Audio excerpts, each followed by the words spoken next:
Hello, everybody, and welcome back to the Blind Griffin. So, last week Jesus. Okay, last week we just found out that Emilio is very, very ill-tempered. Even more so as a mentor. Right. Got it. Perfect. So, now he's not talking to us. A little brat. After that, I kept trying to talk to Emilio and get him to change his mind, but nothing worked. Vivi tried to talk to him for me too, but he just told her dry up, like always. Same old Emilio. Decided to let him be for a while so he could cool off. It's been a few days, and today everyone's sitting around the speakeasy in the afternoon. Emilio's still ignoring me though. Annie's completely taking my place as the bartender. You're doing great, doll. Yes, I decided to change Giovanni's voice, so sue me. Thanks. But business is still too slow. As I said before, it was naive to think that things would instantly improve upon hiring a new bartender. You've got to advertise, reach out to new customers. Moonshine's the best around. If only more people would come, that would win them over. How do you know our booze is the best? What other joints got magicians working on the brew? Alexei does great work. You won't win any favors flattering me, you know. Aw, don't give me the icy mitt like that. Rejection. To give or throw someone the icy mitt is to reject them. Do not try this at home, kids.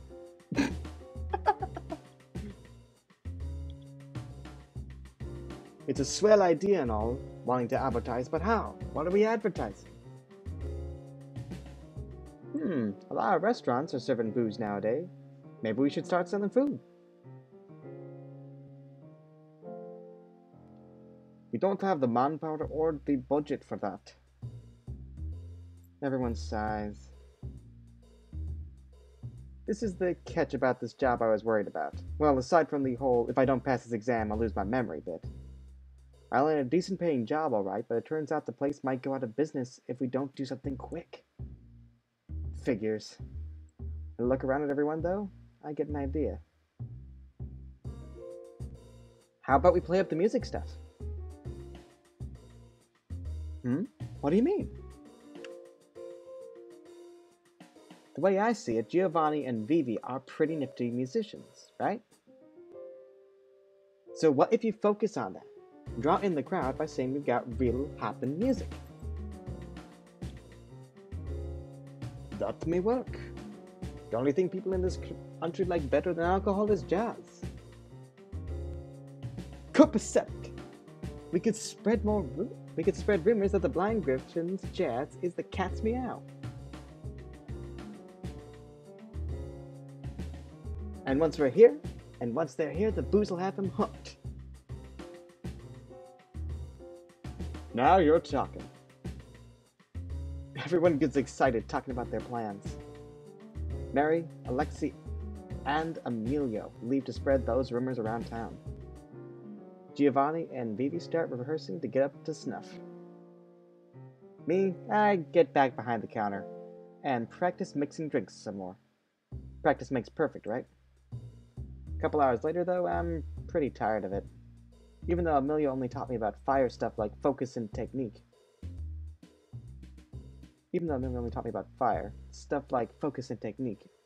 Should work for every element. I place a glass down on the counter and fill it halfway with booze. Then I focus real hard. Think about the alcohol swishing and swirling around. Think of a picture inside your head. Imagine what you want. Think of a picture inside your head. Imagine what you want to happen. The shapes, the movements, whatever. That's what he said. I picture a loop in my head, an endless loop of alcohol in the glass. Just like that, the alcohol starts moving inside the glass. Watch it churn and swirl around. When I think about it changing directions, it does. When I think about it stopping, it does. Well done, Annie. Moving things around is the basic foundation of magic, you know. Oh, welcome back. How'd it go? Time will tell, I suppose. We don't need a full house, just enough people to turn a profit. You low on sugar? Mary shakes her head. It's not that, but I signed a contract with my father when he let me have this place. I can only keep it if it makes a profit. Sounds complicated.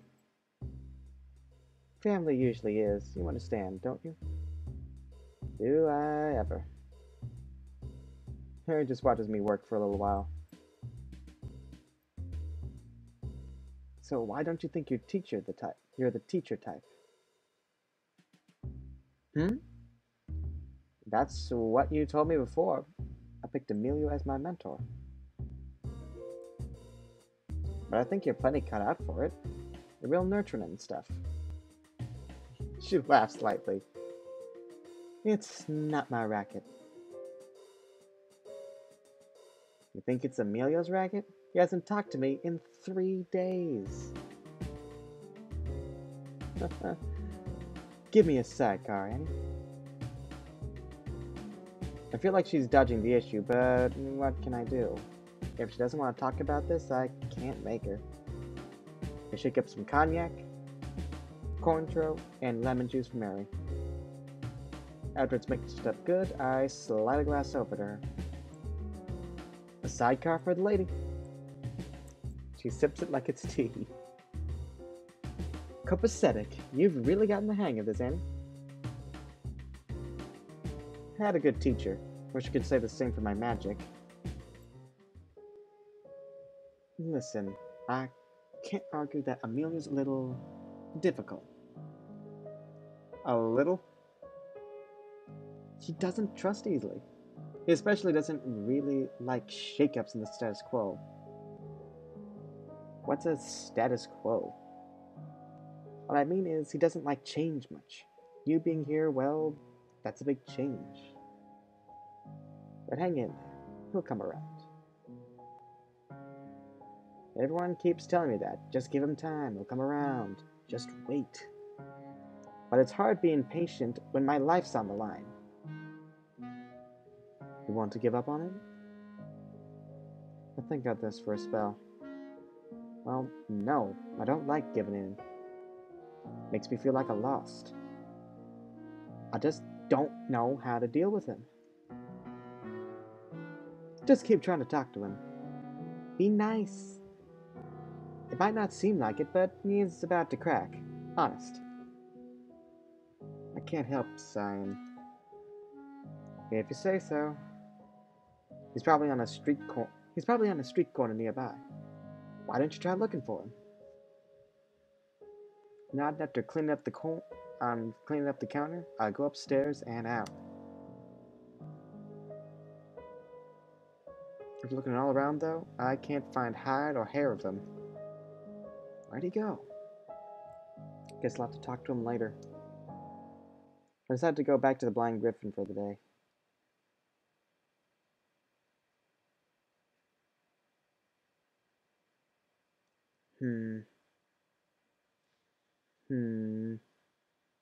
Well, at least he's here.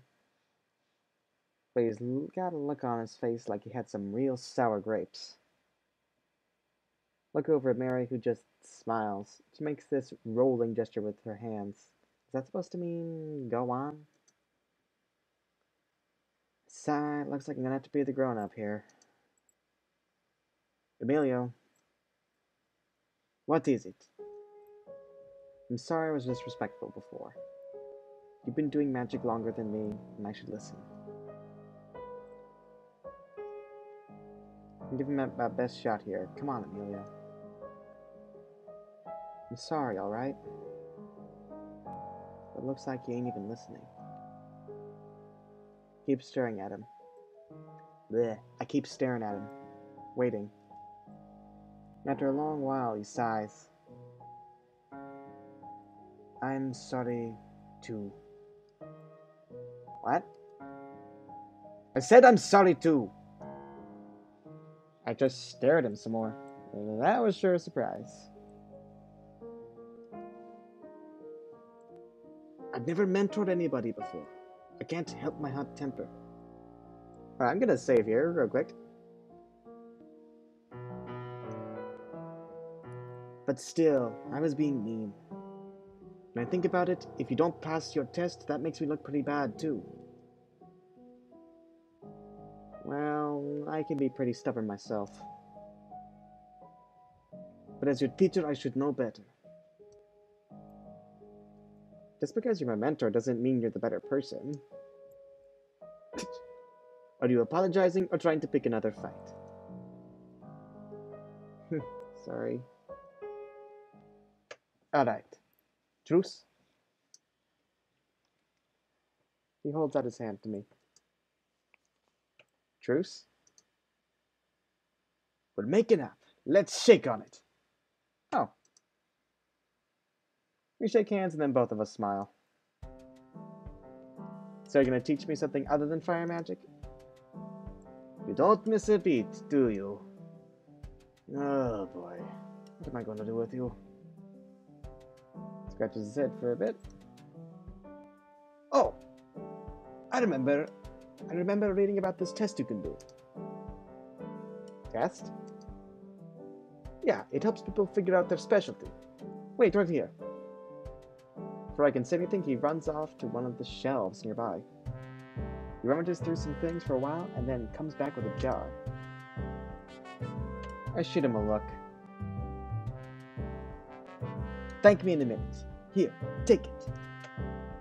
I take the jar and look into it. It's empty. What am I supposed to do with this? Just focus on the inside of the jar. Concentrate all your energy there. What am I supposed to imagine? Whatever you want. Whatever pops into your head first. I feel pretty stupid, but I do as he says anyhow. Imagine whatever I want, huh? I shut my eyes. Can't see when I do that. I think about warmth, about light. Never had much light back home. Mom and Dad didn't want the lights on after dark. Waste of electricity, they said. I used to stare at the street lights outside. They came on one by one, they came on one by one, just as the sun started to go down. But my eyes, the inside of the jar starts flashing. It's dim at first, but then lights up, just like the street lights I remember. Wow, it's so pretty. I stare at the inside of the jar for a while, until I hear Emilio cough really loud. It looks like light magic's your thing. Aw, you like me. You like me, buddy. Why is he all red? Light magic, huh? Well, what do I do with that? Emilio shrugs. Up to you. Lots of things you can do. Just depends on what you're interested in. My specialty is fire. But light and fire are pretty close. I can help you out. Well, that's only if you actually want to go with light magic. I nod, remembering. I guess I've always liked light. Staring at it, reaching out for it. I bet that sounds weird. I expected him to make fun of me, but he doesn't. Nah, I actually get it. I don't know why, but I always liked fire, too. Knew my specialty right away. So you're sticking with light? For sure? Yep. Well, let's get started then.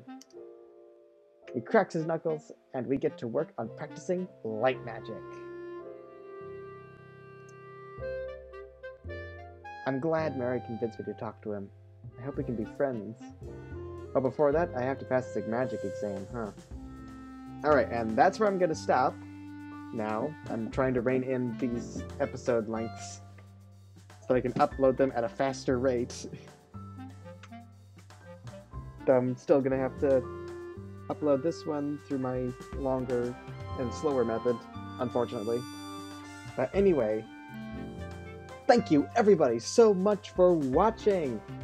And tune in next time for more amazing and very, very nicely written games like The Blind Griffin. Good night, everybody.